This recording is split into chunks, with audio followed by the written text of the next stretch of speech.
Cube Radio. Le bureau d'enquête de Québecor et Cube Radio présente Par pure vengeance, épisode 7. C'est une série qui s'écoute un épisode après l'autre. Si vous n'avez pas déjà écouté les autres épisodes, vous pouvez retourner en arrière. C'est important d'avoir tous les éléments pour bien comprendre le déroulement de l'histoire. Bonne écoute.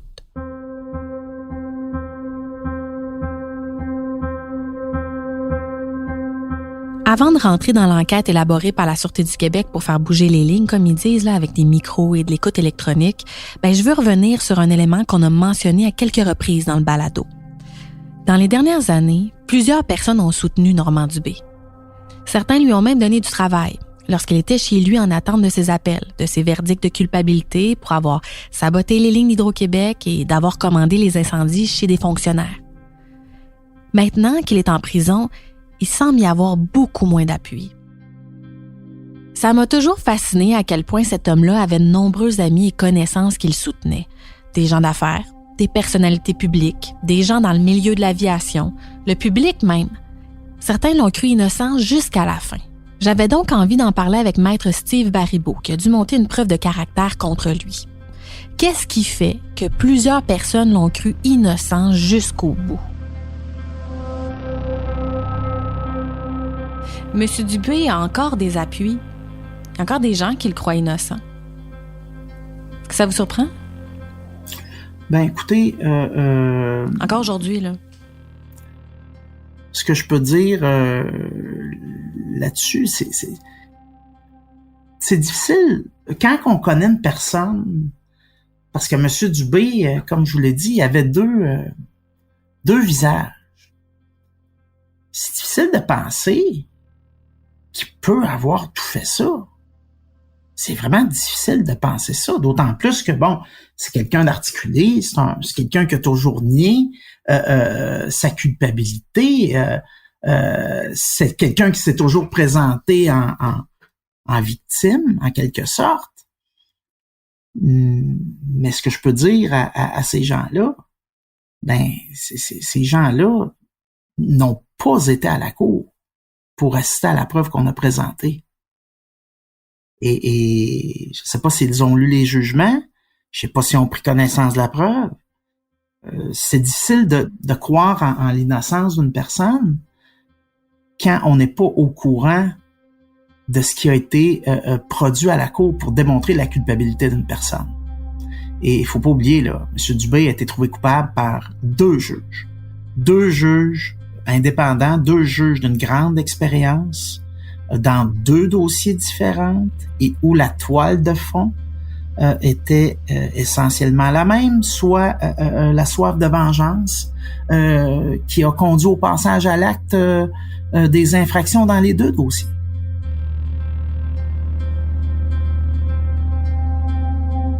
Mais qu'est-ce qui a été produit à la cour? Quelles preuves ont pu être présentées dans le dossier des incendies criminels pour que le juge le condamne à 9 ans de prison? Je m'appelle Marie-Christine Noël et vous écoutez l'épisode 7, le projet Mouchard.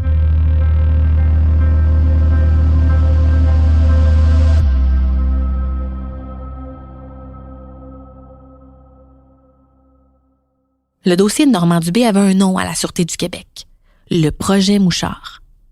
Le procureur de la Couronne, Maître Steve Baribeau, connaît très bien le dossier. Expliquez-moi, c'est quoi le projet Mouchard? En fait, le projet Mouchard, c'est le nom du projet comme qu'on voit souvent dans des dossiers d'enquête. On entend souvent ça dans la population, dans les médias. Les policiers, dans le cadre d'enquêtes majeures, utilisent un nom pour décrire un projet d'enquête. Alors, le projet Mouchard, c'est le nom du projet qui a été donné pour les dossiers de Normand Dubé. Il y a eu plusieurs techniques d'enquête qui ont été utilisées dans ce dossier-là. De l'écoute électronique, c'est-à-dire que M. Dubé, les téléphones étaient écoutés par les policiers. Il y avait des micros à certains endroits stratégiques de la résidence pour écouter ces conversations. Mais dans le cadre d'opérations de cette nature-là, d'enquête comme ça, à un moment donné, ce qui arrive, c'est que les policiers font ce que l'on appelle, veulent faire bouger un petit peu les lignes. On appelle ça comme ça dans le jargon. Alors là, on veut faire des manœuvres d'enquête pour faire parler les gens sur l'écoute électronique, pour tenter d'obtenir des éléments incriminants, pour faire en sorte que les gens vont se compromettre. Avant les 2 procès de Normand Dubé, les équipes du projet Mouchard ont mis en place des techniques d'enquête pour recueillir de la preuve. Mais dans le cas du dossier des incendies criminels, la Sûreté du Québec est allée jusqu'à vouloir provoquer une situation incriminante ou à faire bouger les lignes, comme le dit Maître Baribeau. Alors ici, la manœuvre d'enquête, c'est qu'il y avait eu un article dans le Journal de Montréal. Ça faisait mention dans cet article-là que les gens avaient été arrêtés. Alors, les policiers sont allés chez M. Dubé avec cet article de journaux-là, entouré, on avait entouré en rouge, si ma mémoire est bonne, certains passages, et on avait inscrit des propos pour que M. Dubé puisse se compromettre. C'est-à-dire pour tenter de démontrer qu'il était impliqué. On avait écrit... Se sentent visés. Oui, exactement. La stratégie de la police a été élaborée à partir de l'article du Journal de Montréal, qui a été publié 1 semaine avant. Le lieutenant Martin Bouchard d'ASQ, qui dirigeait l'enquête, m'a raconté ce qui s'est produit quand M. Dubé a trouvé devant chez lui l'article du Journal de Montréal, entouré en rouge, où on faisait mention des incendies. M. Dubé a appelé ensuite son ami Steve Garrett pour lui demander un service. Voici la version du lieutenant. Finalement, un matin, lorsqu'on fait une technique d'enquête, M. Dubé appelle M. Garrett pour lui demander « Viens me voir à l'entrepôt, faut que je te parle. Ma dalle de béton, j'ai un problème avec, là, viens me voir. » Comment ça, vous entendez ça? Parce qu'on est en technique d'enquête. Vos techniques d'enquête, il y a des caméras, il y a des micros, et là, vous entendez des conversations entre M. Dubé et M. Garrett. Oui, on entend finalement M. Dubé demander à M. Garrett de venir le voir à l'entrepôt. Donc, on est en observation chez M. Dubé. On voit M. Garrett arriver sur place. Il y a une discussion entre M. Garrett et M. Dubé, et on voit M. Garrett quitter et se rendre rencontrer une tierce personne qui est le facilitateur. Normand Dubé voulait comprendre qui lui en voulait et qui avait mis cet article-là devant chez lui. Et puis il faisait assez confiance à Steve Garrett pour lui demander d'aller rencontrer le facilitateur. Le facilitateur, là, c'est l'intermédiaire entre Normand Dubé et ceux qui ont mis le feu aux maisons des fonctionnaires. En gros, l'intermédiaire a demandé à un gang de fiers à bras de faire le travail à la place de M. Dubé. Donc, on voit M. Garrett aller rencontrer cette personne-là et revenir à l'entrepôt. Il y a une discussion qui se passe entre les deux et M. Garrett quitte. On n'a pas la conversation sur écoute à ce moment-là parce qu'elle se passe dans le cadre de porte, mais elle est quand même assez brève. Les micros placés chez M. Dubé par la police n'ont pas capté la conversation entre Normand Dubé et Steve Garrett. Mais la SQ voulait savoir ce qui s'était dit, si le setup avait fonctionné, si M. Dubé avait avoué à Steve Garrett qu'il avait lui-même passé la commande des incendies. Alors la police a convoqué M. Garrett, qui savait pas à ce moment-là qu'il y avait une opération policière, de la filature et des micros chez Normand Dubé. M. Garrett va se retrouver à être impliqué dans le projet Mouchard sans le savoir, puis sans l'avoir demandé. C'est vraiment le coup de fil de Normand Dubé qui va l'impliquer dans le dossier, bien malgré lui. Donc, en cours d'enquête, on convoque M. Garrett. On rencontre M. Garrett ici, à nos bureaux. Je vous dirais, M. Garrett, c'est qui? C'est un monsieur, je dirais, un Joe Bontemps. Quelqu'un de serviable, quelqu'un qui n'a aucune malice. Sait pas s'il doit s'impliquer ou pas s'impliquer, a peur pour lui suite aux événements parce qu'on le rencontre, il vient voir la police. Pourquoi la police veut me voir? Est-ce qu'il a des antécédents judiciaires? Non. On ne connaît pas M. Garrett. Sauf qu'est-ce qu'on a enquêté à ce moment-là et que M. Garrett travaille au niveau d'une compagnie familiale sans aucune problématique, aucun conflit connu de notre part. Et on rencontre M. Garrett. M. Garrett nous donne certains éléments de qu'est-ce qui s'est passé. Oui, M. Dubé m'a appelé, il m'a demandé d'aller voir telle personne. J'ai revenu, j'ai dit que finalement, lui, il n'était pas impliqué là-dedans. Puis c'est vraiment superficiel. Fait que, suite à la première rencontre, on le laisse aller. Et M. Garrett, suite à notre rencontre, contacte son avocat. Et parle à son avocat, qu'est-ce que je devrais faire? Si je dis qu'est-ce que je sais, est-ce que moi, je vais être accusé? Est-ce que je vais être impliqué? Qu'est-ce qu'il faut que je fasse? Et sous les recommandations de son avocat, mentionne, il dit non. Il dit, tu n'as rien à craindre. Va rencontrer les policiers, dis-leur qu'est-ce que tu sais. Et M. Garrett nous recontacte par la suite, en fin de journée, pour vous dire, écoute, je vous ai pas tout dit. J'ai parlé à mon avocat, puis je veux tout vous dire. Il y a une deuxième rencontre qui est faite avec M. Garrett. En quelques jours, 2-3 jours seulement. Oui, très près. Pendant la deuxième rencontre, la police a fait une vidéo KGB. Ça veut dire une déclaration sous serment filmée. C'est la vidéo qui a pu servir en preuve, compte tenu que Steve Garrett est mort le premier jour du procès sur le sabotage des lignes d'Hydro-Québec. J'ai jamais pu mettre la main sur la vidéo KGB. J'ai fait toutes les démarches possibles. Cour d'appel de Montréal et palais de justice de Saint-Jérôme. Impossible d'avoir une copie. J'ai dû me contenter d'une retranscription sommaire dans les dossiers de cour. Ce que je veux dire, là, c'est que j'ai juste pu lire quelques courts paragraphes de cette discussion-là. Je suis loin de connaître l'ensemble de la conversation. Le juge, lui, a accepté le témoignage par vidéo de Steve Garrett en lui accordant une grande crédibilité. Dans la vidéo KGB, donc, les policiers ont parlé avec M. Garrett de ce qui s'était dit pendant la rencontre entre lui et M. Dubé ce jour-là. Parenthèse, là, j'ai pu lire ce petit bout-là dans les documents.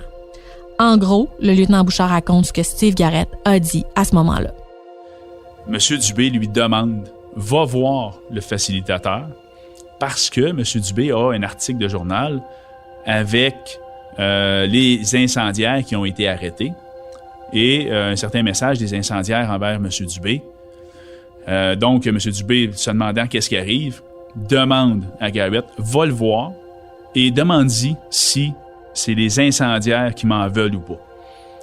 Garrett, sachant pas pourquoi puis le fondement de tout ça, part, va voir la tierce personne et revient et lui dit non. Il dit qu'il n'y a absolument rien à voir là-dedans puis que ça ne la regarde pas. Et M. Garrett, il pose la question, mais il dit pourquoi tu m'as demandé d'aller voir ce gars-là? Ben, il dit parce que les contrats pour ces incendies-là, c'est moi qui lui ai donné. Puis il est tellement pas fiable qu'il n'est pas capable de faire sa job. En résumé, M. Dubé a vu le journal, a vu l'article sur les incendies et les suspects encerclés en rouge. Et il y avait un message écrit à la main dessus. M. Dubé a voulu savoir qui avait mis ça là, donc il a demandé à Steve Garrett d'aller voir un gars, l'intermédiaire, pour lui demander si les gens qui étaient suspectés d'avoir mis le feu aux résidences des fonctionnaires lui en voulaient. M. Garrett est parti, est allé poser la question à l'intermédiaire et est revenu, puis lui a fait son compte-rendu. Ce qu'il faut comprendre, c'est que selon les propos de Steve Garrett, Normand Dubé aurait avoué à ce moment-là qu'il a commandé les incendies criminels chez les fonctionnaires et que l'homme que M. Garrett venait de rencontrer était le facilitateur, l'intermédiaire entre M. Dubé et les gens qui ont mis le feu. Donc, on a ces éléments-là de M. Garrett. Mais pour que M. Dubé lui demande ce service-là, il faut que ce soit un ami. Il faut que ce soit quelqu'un de fiable pour lui. Parce que M. Dubé est quand même assez fermé. Donc, il a demandé à Steve Garrett, son ami, d'aller voir la tierce personne et de revenir lui donner le retour. Et cette tierce personne-là, Garrett le connaît et M. Dubé le connaît. Oui, M. Garrett le connaît. Présenté par M. Dubé parce que le facilitateur en tant que tel voulait avoir les services de la compagnie de M. Garrett. Donc, ce n'est que professionnellement qu'il le connaît. Il ne connaît pas personnellement. Qu'est-ce que M. Garrett disait contre M. Dubé? Bien, premièrement, M. Garrett était un petit peu mal à l'aise de témoigner envers son ami, mais était contre les gestes posés. N'en revenait pas, puis ça ne pouvait pas avoir de bon sens. Parce que M. Dubé, avec ses amis, c'est M. Dubé 1. Et M. Dubé avec des personnes d'autorité est M. Dubé 2. C'est vraiment deux personnes où ce que les personnes d'autorité et ses amis, s'ils se rencontrent ensemble puis ils parlent du même individu, pour eux autres, c'est pas le même. Ses amis, pour lui, c'est quelqu'un de gentil, de serviable, lui ici, il est prêt à aider. Le bon voisin. Oui.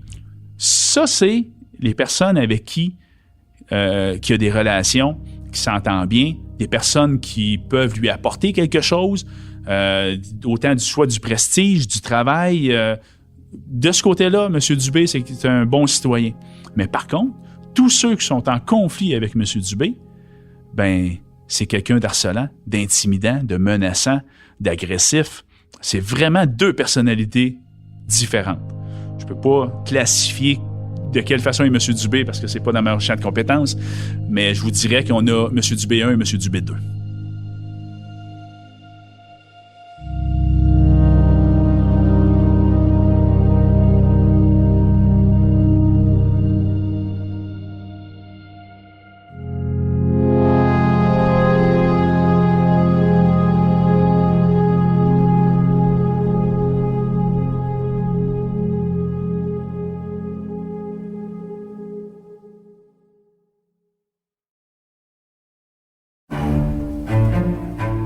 Se faire voler. Y a-t-il quelque chose de plus frustrant, de plus décontenançant? Et imaginez se faire voler par un ami très proche. Ou encore 5 millions d'abeilles quand tu es un apiculteur, ou une ambulance par une patiente que tu transportes à l'hôpital. C'est le genre d'histoire que j'ai recueilli auprès de victimes qui nous racontent avec émotion le vol qu'ils ont vécu. Je m'appelle Marc-André Carignan et je vous invite à écouter ma nouvelle série balado Au voleur, une production Cube Radio disponible sur cube.ca et sur l'application Cube.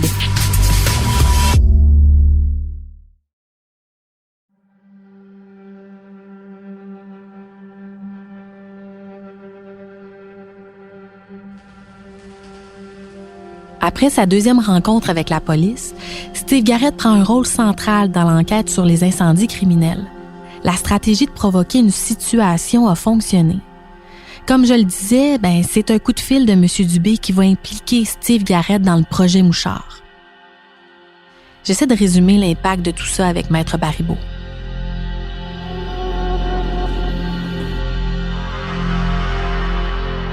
C'est à cause de ça qu'on a posé des questions à M. Garrett. M. Garrett, exactement. C'est comme ça qu'il a été amené à être rencontré dans le cadre de l'enquête, effectivement. Donc, il était impliqué sans être vraiment impliqué. Exactement. Est-ce que Garrett était lié aux incendies? Absolument pas. Il n'y a pas de preuve. Il n'y a aucune preuve. Aucune preuve de quelque implication criminelle que ce soit concernant M. Garrett en lien avec les méfaits d'Hydro-Québec ou les incendies criminels. Absolument pas. Donc, c'était ça le rôle de M. Garrett dans le procès. Oui. Ça se limitait à ça. La pertinence de son témoignage était de relier directement M. Dubé aux incendies criminels. Donc, Steve Garrett, sans le vouloir au départ, a permis à la police de monter la preuve dans le procès au sujet des incendies. Vous vous demandez sûrement pourquoi M. Garrett était aussi impliqué dans le premier procès sur les méfaits contre Hydro-Québec. Il devait venir à la barre pour être questionné sur le caractère de M. Dubé. Simplement.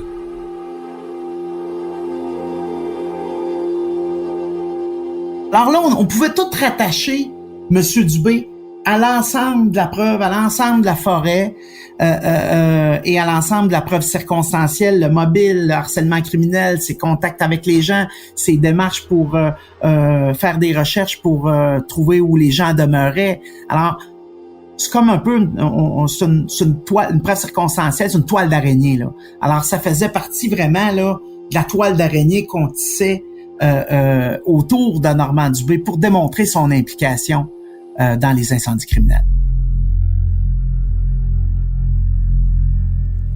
L'intermédiaire, le facilitateur entre les gens qui ont mis le feu et M. Dubé, lui, il n'a pas été arrêté, n'a pas été accusé, hein? Non. Pourquoi? Pourquoi? Parce que la preuve, étrangement, n'était pas suffisante. C'est quand même assez particulier, bon, et je mentionnerai pas son nom, là, mais on avait de gros soupçons sur qui avait fait l'entremetteur entre M. Dubé et les gens qui ont mis le feu, mais la preuve était pas suffisante. Il y avait beaucoup de soupçons, beaucoup de soupçons. Surtout que Garrett a dû dire son nom, vous avez dû l'entendre aussi. Oui. En fait, je vous dirais que le fardeau de la preuve qu'on avait contre cette personne-là était celui de la balance des probabilités. C'est-à-dire que c'était probablement lui qui l'avait fait, mais ça, c'est pas suffisant pour obtenir une condamnation. Et quand on est quand on évalue la qualité de notre preuve, on peut pas accuser une personne quand on pense pas être en mesure de se décharger de son fardeau de preuve, là. Mais ça laisse beaucoup de questions. Ouais. Vous savez, hein? Vous comprenez que là, les gens vont faire, c'est ça. Lui, il avait pas assez de preuves pour lui, mais on en a assez pour Normand Dubé. Ouais. Mais ce que je peux dire là-dessus, c'est que Normand Dubé, non seulement il avait un mobile, mais on avait des verbalisations. On avait des propos qu'il avait dit à M. Garrett qu'il reliait directement aux incendies. C'était des quasi-aveux ou à peu près, là. Alors que l'intermédiaire, on n'avait rien.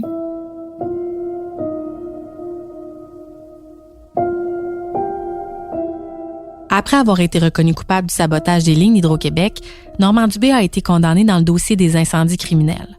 Il a écopé de 9 ans de prison en mai 2019.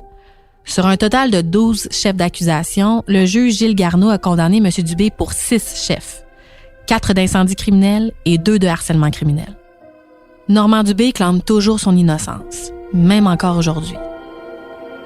Ensuite, il a fait appel de ces 2 verdicts de culpabilité, soit pour le procès sur le sabotage des lignes d'Hydro-Québec et sur les incendies criminels chez des fonctionnaires. En attendant la suite des procédures, il a été libéré, mais il devait se conformer à plusieurs conditions. Il devait donner les détails de ses déplacements à la police provinciale, par exemple. Il y avait des jours et des heures précises autorisées pour ça. Sinon, il devait demeurer chez lui 24 heures sur 24. Maître Steve Baribeau. Monsieur Dubé a pas respecté le 24 heures sur 24. Et quand on est en liberté dans 2 dossiers de cette nature-là, par le plus haut tribunal de la province, je vous dirais que c'est assez rare. C'est assez rare là, qu'un accusé qui a la chance et le bénéfice d'avoir eu la confiance de la cour d'appel, c'est assez rare qu'une personne ne respecte pas ces conditions-là. Donnez-moi des exemples. Il est allé où? Il a fait des choses, il a fait des commissions une journée où il devait être chez lui le 24 heures sur 24. Il a pas fait ces commissions-là, ces trucs-là, dans la journée qui lui était permis de le faire. Parce que lui, c'est conforme au personnage de M. Dubé, lui, il voulait faire ça cette journée-là, c'est un peu ça qu'il est venu dire à la cour. Il interprétait ça qu'il le pouvait.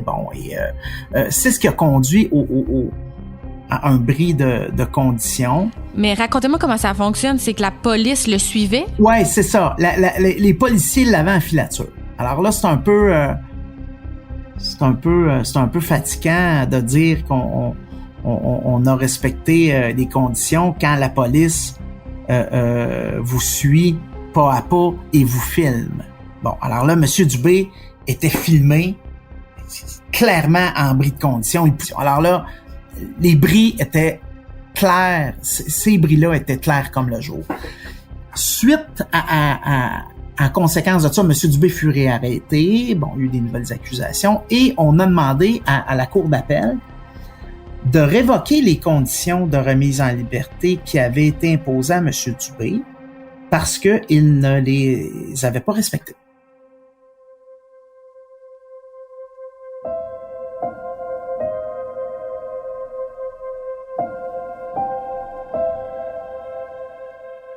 Le 14 décembre 2020, Un juge de la Cour d'appel du Québec a révoqué sa mise en liberté sous caution parce qu'il n'avait pas respecté ses conditions.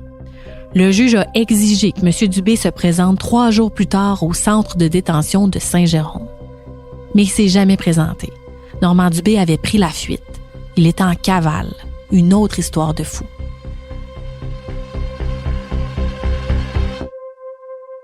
Racontez-moi la journée où vous avez su que M. Dubé était en cavale. Écoutez, c'est l'enquêteur parent qui m'a appelé parce que j'avais demandé des vérifications. Là. Il avait jusqu'à 5 heures pour se présenter au centre de détention. Et je peux vous dire que tout le monde était à l'affût, là, centre de détention. Moi, je voulais être au courant. Là. Je voulais savoir s'il se présenterait. J'étais pas certain. J'étais pas certain qu'il se présenterait. Et effectivement, il s'est jamais présenté. Et là, à ce moment-là, s'est enclenché tout le processus pour tenter de le retracer et de le ramener devant un tribunal. En se présentant pas au centre de détention de Saint-Jérôme ce jour-là, Normand Dubé est devenu un fugitif aux yeux de la loi. Donc, fin décembre 2020, Normand Dubé figurait sur la liste des 10 criminels les plus recherchés au Québec. Pourquoi il est devenu l'homme le plus recherché du Québec à ce moment-là? Ben, écoutez, notamment en raison de la gravité des crimes qu'il avait commis. C'est quelqu'un qui, M. Dubé, là, qui était imprévisible. C'est quelqu'un de calculateur, mais qui pouvait être imprévisible aussi. Et dans ce contexte-là, dans un contexte où il n'a plus rien à perdre, bon, qu'est-ce qui peut se passer dans la tête d'une personne? Il faut pas minimiser la dangerosité d'une personne qui se retrouve dans cette situation-là. Il faut prendre ça au sérieux, là. Et c'est ce que les policiers ont fait. Le lieutenant Martin Bouchard. Pourquoi Normand Dubé était considéré comme dangereux? Pendant le procès, après sa cavale, pourquoi on a mis l'étiquette d'homme dangereux? Ben, c'est la façon que Normand Dubé réagit à certaines situations. Ne sachant pas pourquoi il est en cavale, c'était quoi ses intentions, et connaissant le personnage à l'effet qu'il veut s'en prendre à tous ceux qui ont été contre lui, ben, même pendant la cavale, on a dû mettre en protection plusieurs personnes. On a dû mettre autant des personnes d'Hydro-Québec, des procureurs, des témoins, des victimes, où il a fallu assurer la sécurité, mettre de la protection à ces individus-là, ne sachant pas ce que M. Dubé était, puis c'était quoi ses intentions. Maître Baribeau aussi a été sous protection? Oui, Maître Baribeau, on a considéré finalement que Maître Baribeau devait avoir la protection, le temps que M. Dubé était en cavale. Qu'est-ce que Normand Dubé avait l'intention de faire en prenant la fuite? Et surtout, pourquoi il l'a fait alors qu'il était en attente de ses appels? Il y aurait peut-être eu la possibilité d'avoir un autre procès, par exemple. Parce que là, à cause de sa cavale, toutes ses chances d'aller en appel sont tombées à l'eau. Alors, pourquoi il a fait ça? Pendant mes recherches, j'ai découvert que Normand Dubé avait détesté son temps comme pensionnaire au secondaire. Je vous raconte ça parce que quand j'ai appris pour sa fuite, là, je me suis vraiment creusé la tête pour comprendre pourquoi il avait fait ça. J'ai contacté plein de monde. Puis à travers mes conversations avec tous ces gens-là qui l'ont connu lorsqu'il était jeune, on m'a indiqué que M. Marcel était son meilleur ami au secondaire. Comment allez-vous? Ça va très bien. Juste un instant, je vais aller à l'extérieur pour vous jaser. Oui, pas de problème, merci. C'est un des seuls à avoir accepté de me parler de Normand Dubé.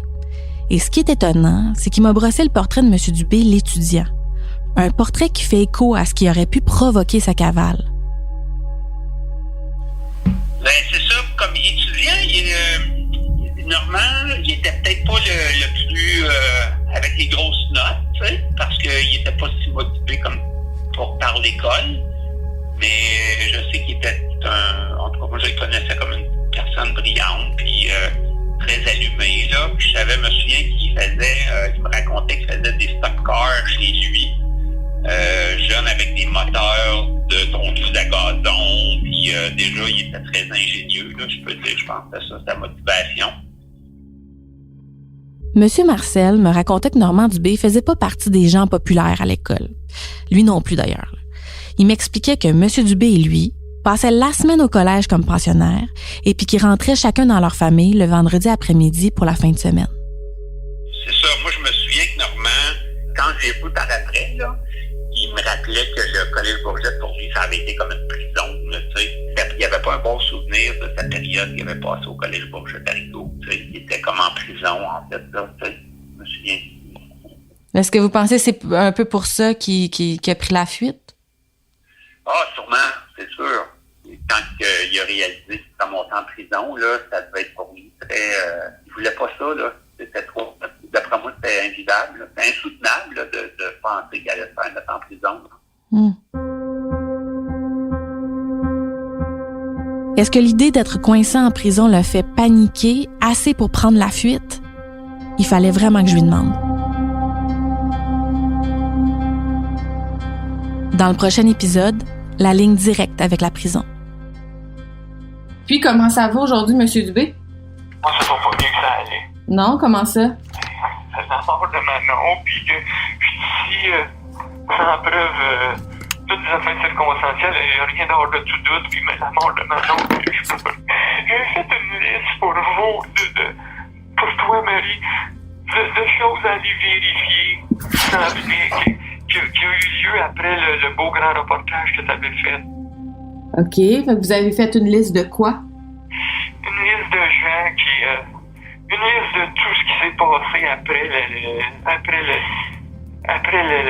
le beau grand reportage.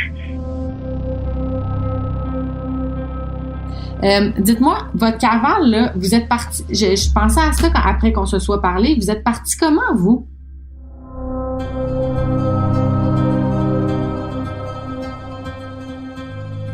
L'enquête est menée par moi, Marie-Christine Noël, journaliste au bureau d'enquête de Québecor. La série est écrite, montée et réalisée par Anne-Sophie Carpentier. Merci à Étienne Roy, Ève Lévesque et Bastien Gagnon-Lafrance pour leur aide. Le mix sonore est de Philippe Séguin, une production du bureau d'enquête de Québecor et de Cube Radio. Si vous voulez écouter le documentaire vidéo Le pilote des stars sur Normand Dubé, que j'ai réalisé avec ma collègue Ninon Pedneau en 2018 pour le bureau d'enquête de Québecor, allez sur cube.ca/vrai ou sur la plateforme Vrai pour les abonnés à Elix.